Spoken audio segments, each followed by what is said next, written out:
అందరికీ నమస్కారం. ఇవాళ మనతో పాటు ప్రముఖ ఆధ్యాత్మికవేత్త ఆస్ట్రోన్యూమరాలజిస్ట్ శ్రీమతి జయప్రద గారు మనతో ఉన్నారు. మేడంతో మాట్లాడదాం. మేడం నమస్తే. మేడం నమస్తే అమ్మా. శ్రీమాత్రి నమః. 2025 నూతన ఆంగ్ల సంవత్సరం, కొత్త సంవత్సరం వస్తుందంటే అందరికీ మాకు ఎలా ఉంటుందో తెలుసుకోవాలనే ఒక కోరిక అయితే ఉంటుంది. మరి 2025 వర్ష ఫలాలు ద్వాదశ రాశుల వారికి ఎలా ఉండబోతున్నాయి మేడం? తప్పకుండా. ముందు మీకు చూస్తున్న ప్రేక్షకులందరికీ నూతన సంవత్సర శుభాకాంక్షలు. సో అందరికీ బాగుండాలి, బాగుంటుంది అనుకుంటూ ముందుకు వెళ్ళాలి తప్ప మనం ఎలా ఉంటుంది అంటే ఇందులో ఏది ఉన్నదో అదే చెప్పాలి, ఉన్నదే చెప్పాలి తప్ప లేనిది చెప్పలేం. No sugar coating, nothing. అంతే, ఉండకూడదు. ఎందుకంటే అది తెలిస్తే కదా. ఇప్పుడు మన జ్యోతిష్యం అనేది ఏంటి, ఒక వెలుగు. అంటే ఏంటి, మనం వెళ్ళే గమ్యంలో ఏవేవి ఉన్నాయి అనేది చెప్తూ జాగ్రత్తగా వెళ్ళాలంటే, ఒక హైవే మీద మనం డ్రైవ్ చేస్తూ ఉంటే కార్ని, సో అక్కడ మలుపు వస్తుంది, జాగ్రత్తగా ఉండండి, ఇక్కడ హారన్ ఇవ్వండి అని చెప్తూ ఆ సిగ్నల్స్ మనకు పెడుతుంటారు వాళ్ళు. సో అది ఎందుకు అంటే డ్రైవ్ చేసే వాళ్ళు సేఫ్గా రీచ్ అవ్వడానికి, ఆ గమ్యం వెళ్ళడానికి మనకు పెట్టే హెడ్లైన్స్ లాగా వాళ్ళు హెడ్స్ మనకు పెడుతుంటారు. అలాగా జ్యోతిష్యం కూడా ఏంటంటే సైన్స్ అనేది ఏంటంటే ఇది ఏ పని ఎలా చేయాలి, ఎప్పుడు చేయాలి అనేది ఇంపార్టెంట్ అనమాట. సో ఈ సంవత్సరంలో తెలుసుకోవాలనుకునేది అందరూ ఏంటంటే సంవత్సర వర్ష ఫలితాలు అన్నది ఏంటంటే ఉగాది నుంచి తెలుసుకునేవాళ్ళం. సో ఉగాది నుంచి ఎందుకు తెలుసుకున్నాం అంటే చెప్పే పంచాంగ శ్రవణం ఎవరైతే చెప్తున్నారో వాళ్ళు ఒక దేవాలయంలో కూర్చొని ఒక మంత్రశక్తితో జపము చేసుకొని వాళ్ళ ఆ నోటితో చెప్తూ ఉంటే ఎవరికైనా ఫలితాలు మంచిగా వచ్చేస్తుండేవి. సో ఇవాళ మనం ఛానల్స్లో చెప్పుకుంటున్నాం కనుక, సో అది ఆంగ్ల సంవత్సరంతో చెప్పుకుంటాం, వాళ్ళు ఉగాదికి మన ఫలితాలు చెప్పుకుంటాం. కానీ ఇక్కడ ఏంటి, జనవరి రాగానే అందరికి ఆలోచన వచ్చేస్తుంది, ఖచ్చితంగా ఆ ఫలితాలు ఎలా ఉంటాయో తెలుసుకుందాం అనుకుంటారు.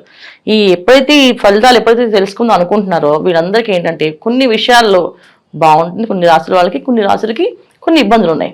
అయితే ఈ ఇబ్బందులు ఉన్న వాళ్ళు జాగ్రత్త పడ్డాము, పరిహారం చేసుకోవడం, బాగున్న వాళ్ళు బాగుంది కానీ దూసుకుని వెళ్లకుండా జాగ్రత్తగా వెళ్ళడం, ఇవి చేసుకుంటూ వెళ్తే అన్ని అనుకూలంగా ఉంటుంది. అయితే ఏ రాశుల వాళ్ళకి బాగుంది, ఏ రాశుల వాళ్ళు బాగాలేదని మనం చెప్పుకుందాం. మనం 2025లో ఓవరాల్గా ధనుసు రాశి వారికి ఎలాంటి ఫలితాలు ఉండబోతున్నాయి, గ్రహస్థితి ఎలా ఉంది, ఎలాంటి రెమెడీస్ చేసుకుంటే బాగుంటుంది అంటారు ధనుసు రాశి వారు? తప్పకుండా. ధనస్సు వాళ్ళకి ఈ సంవత్సరం అనేది చాలా మంచి ఫలితాలు, శుభమైన ఫలితాలు కనిపిస్తున్నాయి. ఎందుకంటే ధనుస్సు రాశి అనేది గోచార ఫలితాల్లో చూసుకుంటే దశమ స్థానంలో అనేది ఒక యోగం అయితే వచ్చే సంవత్సరం 2025 ఈ ధనుసు రాశికి చాలా ఫేవరబుల్గా ఉంది. ఎంత ఫేవరబుల్గా ఉందంటే చాలా అనుకూలంగా అన్ని రంగాల వాళ్ళకి అభివృద్ధిలా ఇచ్చే అవకాశం ఎక్కువగా కనిపిస్తుంది.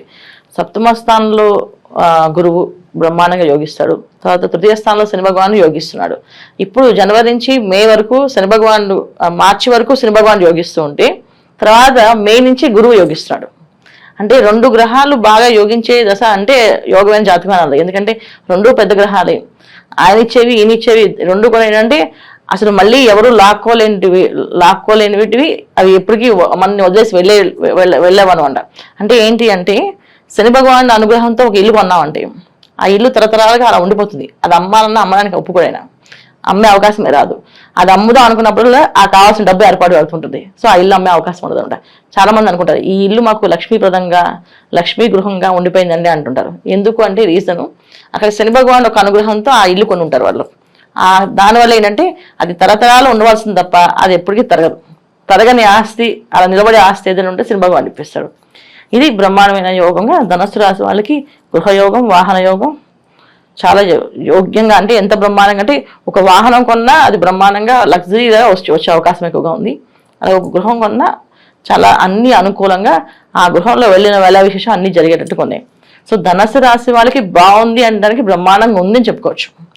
ఈ సంవత్సరంలో ఎక్కువ రాశిలో ఏదైనా బాగుంది అంటే ధనస్సు రాశి వాళ్ళకి కొంచెం బాగుందని చెప్పచ్చు. ఎందుకంటే వాళ్ళకి అన్ని విధాలా యోగ్యంగా ఉంది.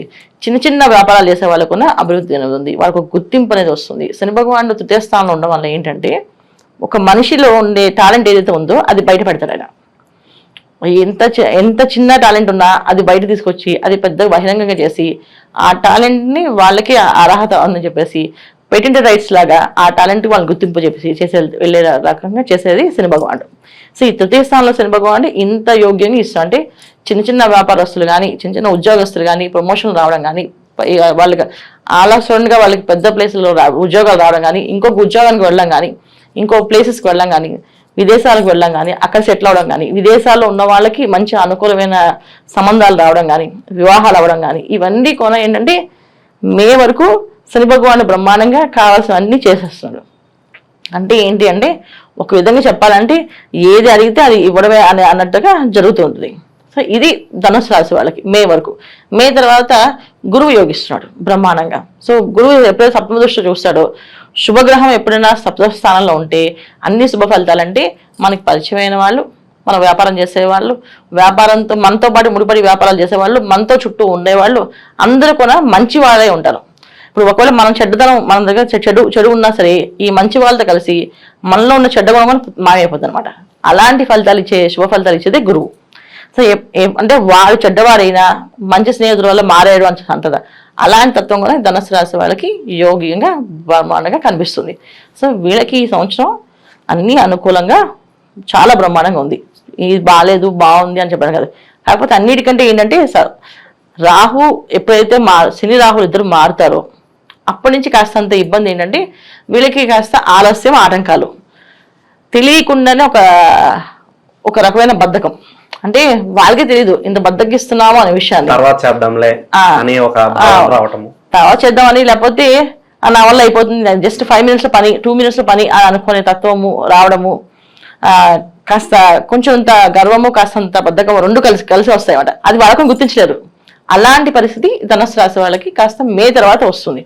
గురువు యోగించినప్పటికీ కూడా కాస్తంత ఈ రకమైన ఇబ్బందులు ఉన్నాయి. వీళ్ళకి జాగ్రత్తగా ఉండవలసిన అవసరం ఏంటంటే వివాహ విషయంలో, తర్వాత కుటుంబ సభ్యులతో ఉండేటప్పుడు, కుటుంబ సభ్యులతో కలిసి వ్యాపారం చేసేటప్పుడు కాస్త జాగ్రత్త పడాలి. ఎందుకంటే కుటుంబ సభ్యుల వల్లే కాస్తంత ఇబ్బందులు వచ్చే అవకాశం ఉంది. వాళ్ళు ఏమైనా అంటే మన బంధాలే ఇబ్బంది పడతాం కనుక ఖచ్చితంగా వాళ్ళతో వ్యాపారాలు చేస్తే మాత్రం ఆలోచించి చేయండి. మిగతా అన్నీ బాగున్నాయి. బయట వాళ్ళతో వ్యాపారం కానీ అన్నీ బాగున్నాయి.